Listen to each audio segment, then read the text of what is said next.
ஸ்ரீரங்கத்தில் இடைத்தேர்தல் நடைபெற இருப்பதை அடுத்து அங்கு பிரச்சாரம் சூடுபிடித்துள்ள நிலையில் திருச்சியில் திமுக தேர்தல் தலைமை அலுவலகத்தை மு.க.ஸ்டாலின் திறந்து வைத்துள்ளார். இது தொடர்பான கூடுதல் விவரங்களோடு செய்தியாளர் விஜயகோபால் காத்திருக்கிறார். அவரிடம் கேட்கலாம். விஜயகோபால், ஸ்ரீரங்கத்தில் சூடுபிடித்திருக்கின்ற தேர்தல் களம் குறித்த தகவலை முதல்ல சொல்லுங்க. ஸ்ரீரங்கம் தொகுதி இடைத்தேர்தலை பொறுத்தவரை அதிமுக, திமுக ஆகிய முக்கிய கட்சிகளின் வேட்பாளர் களமிறக்கப்பட்டுள்ள நிலையில் அவர்கள் தீவிரமாக பிரச்சாரத்தில் ஈடுபட்டு வருகின்றனர். தற்போது பாஜக வேட்பாளரும் அறிவிக்கப்பட்டு அவர் இன்று வேட்புமனு தாக்கல் செய்திருக்கிறார். இதேபோல மார்க்சிஸ்ட் கம்யூனிஸ்ட் கட்சி சார்பாக அண்ணாதுரை என்பவரும் களமிறக்கப்பட்டிருக்கிறார். இதனால் ஸ்ரீரங்கம் தொகுதி இடைத்தேர்தலை பொறுத்தவரை 4 முனை போட்டி நிலவுகிறது. இந்த பரபரப்பான அரசியல் சூழ்நிலையில் தற்போது இன்று திமுக பொருளாளர் ஸ்டாலின் ஸ்ரீரங்கம் அம்மா மன்றம் சாலையில் அமைந்துள்ள திமுக தலைமை தேர்தல் அலுவலகத்தை சற்று முன் திறந்து வைத்தார். தற்போது அதன் அருகில் ரங்கபவனம் என்கின்ற திருமண முறையில் நடந்து வரும் செயல் வீரர்கள் கூட்டத்தில் பங்கேற்று வருகிறார். இந்த செயல் வீரர்கள் கூட்டத்தில் தேர்தல் பணிக்குழு தலைவர் கே. நேரு, வேட்பாளர் ஆனந்த் உள்ளிட்ட மற்றும் MP சிவா உள்ளிட்ட தேர்தல் பணிக்குழு இடம்பெற்றுள்ள 76 பேர் இங்கு செயல் வீரர் கூட்டத்தில் இடம்பெற்றிருக்கின்றனர்.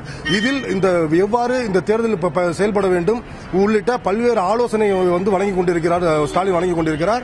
இதை தவிர்த்து தேர்தல் தலைமை அலுவலகம் திறந்து வைத்த பின்பு செய்தியாளர்கள் சந்தித்த மு.க.ஸ்டாலின் சில கேள்விகளுக்கு பதிலளித்தார்.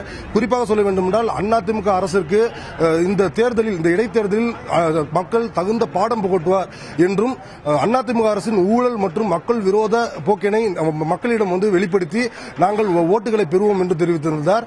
அதேபோல பொது வேட்பாளர் நிறுத்தப்படுவாரா என்று வேட்பாளர் நீங்கள் வைத்த கோரிக்கையை மற்ற கட்சியை நிராகரித்துள்ளனர் என்ற கேள்விக்கு பொது வேட்பாளர் நிறுத்த வேண்டும் என்பது திமுக தலைவர் கருணாநிதியின் ஒரு கோரிக்கை. இதை கடந்த ஏற்காடு இடைத்தேர்தலை அவர் வெளிப்படுத்தியிருந்தார். அதை ஏற்றுக்கொள்வதும் மறுப்பதும் அந்தந்த கட்சிகளின் அவர்களுடைய நிலைப்பாடு. அதில் நான் கருத்து தெரிவிக்க விரும்பவில்லை என்று தெரிவித்திருந்தார். அதேபோல தேர்தல் கமிஷன் செயல்பாடுகள் எப்படி இருக்கின்றன என்ற கேள்விக்கு தேர்தல் கமிஷனை பொறுத்தவரை கடந்த பொதுத் தேர்தலில் அவர்கள் செயல்பாடு திருப்திகரமாக இல்லை, அதிருப்தியாக தான் இருந்தது.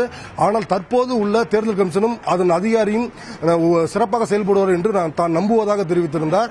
இதேபோல அதிமுகவுக்கு மாற்று கட்சி என்பது திமுக மட்டும்தான்.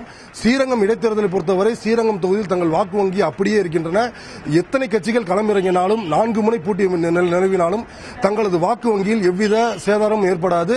நிச்சயமாக இந்த இடைத்தேர்தலில் திமுக வேட்பாளர் வெற்றி பெறுவார் என்று நம்பிக்கை தெரிவித்தார்.